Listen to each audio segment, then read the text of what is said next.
2 থেকে 3 মিনিটের একটি ছোট গল্প শুনে যাবেন, আশা করি ভালো লাগবে। একটি ছেলে খুবই সাদাসিধা ছিল। সে একটি দোকানে চাকরি করত। ছেলেটির বেতন ছিল মাত্র 5,000 টাকা। ছেলেটির দোকানের সামনে দিয়ে প্রতিদিন একটি মেয়ে স্কুলে যেত। মেয়েটি প্রতিদিন বোরকা পরে যেত, কিন্তু প্রায়ই মুখটা খোলা থাকতো। একদিন হঠাৎ করে ছেলেটির নজর পড়লো মেয়েটির দিকে। এভাবে বেশ কয়েকদিন যাবার পর মেয়েটি বুঝতে পারলো ছেলেটি তাকে লক্ষ্য করে। মেয়েটিও বাঁকা চোখে ছেলেটির দিকে তাকাতে শুরু করলো। ছেলেটি মেয়ের চলাফেরা দেখে মুগ্ধ হলো। আফসোস করতে লাগলো, ইস, যদি আমিও আজ পড়াশোনা করতে পারতাম, তাহলে সাহস করে মেয়েটির সাথে কথা বলতে পারতাম। মেয়েটি বুঝতে পারলো ছেলেটি তাকে ভীষণ পছন্দ করে। তাই একদিন মেয়েটি ছেলেটির দোকানের পাশে দাঁড়িয়ে রইল। তখন ছেলেটি দুপুরের খাবার খাওয়ার জন্য দোকানের বাইরে আসে। সে চায়ের দোকানে গিয়ে 5 টাকার একটি রুটি খেয়ে পানি পান করে আসতে লাগলো।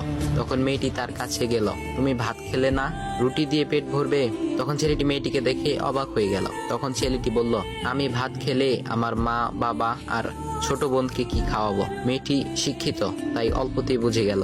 সে হাত ধরে বলতে লাগলো, তাহলে তুমি যে আমাকে পছন্দ করো, আমাকে কি খাওয়াবে? তখন ছেলেটি বলল, আমি তো তোমাকে আপন করে পাওয়ার জন্য দেখি না, কারণ সে যোগ্যতা আমার নেই। তবে এটা সত্যি যে তোমাকে দেখলে আমার খুব ভালো লাগে, তাই দেখি। মেয়েটি ছেলেটির কথা শুনে চোখের পানি ধরে রাখতে পারলো না। সে বুঝে গেল ছেলেটির চরিত্র ও ভাবনা অনেক সুন্দর। সেদিন মেয়েটি চলে গেল। বাসায় গিয়ে রাত্রিবেলা মেয়েটি অসুস্থ হয়ে পড়লো। পরে তাকে ডাক্তারের কাছে নিয়ে আসা হলো।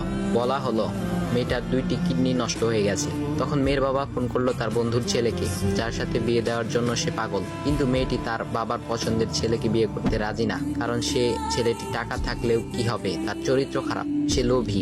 এদিকে মেয়েটির কোনো লোভ ছিল না। যাই হোক, হবু জামাই আসার পর তাকে সব খুলে বলল, তোমার থেকে একটি কিডনি খুলে আমার মেয়েকে দাও। তুমি তো বলছো আমার মেয়েকে তুমি অনেক ভালোবাসো, তাকে পেলে তুমি ভালো হয়ে যাবে, তাহলে আজ পরীক্ষা দাও। তখন ছেলেটি বলল, আমি আপনার রোগা মেয়েকে বিয়ে করতে পারবো না, আমার কি সুস্থ মেয়ের অভাব নাকি? এ বলে সে চলে গেল। বাবা তখন কেঁদে কেঁদে মেয়ের কাছে সব খুলে বলল। মেয়েটি বলল, বাবা তুমি কেঁদো না, একটা পথ এখনো আছে, আমাদের সামনে মোড়ে বড় একটা দোকান আছে না, তুমি সেখানে যাও। সেখানে যে তাইয়ুব নামের একটা ছেলে আছে, তাকে নিয়ে আসো, আমার কথা বলো। তখন মেয়েটির বাবা ছেলেটিকে নিয়ে আসলো।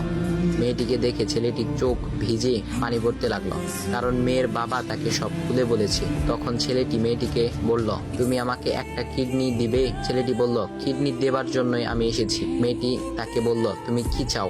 ছেলেটি বলল, তুমি সুস্থ হয়ে আমার দোকানের সামনে দিয়ে যাবে, আর দূর থেকে আমি তাকিয়ে দেখব, এই অনুমতিটুকু চাই।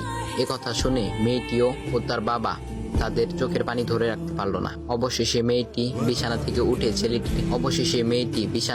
উঠে ছেলেটির 2 পা জড়িয়ে ধরে বলল, এ জীবনে তোমার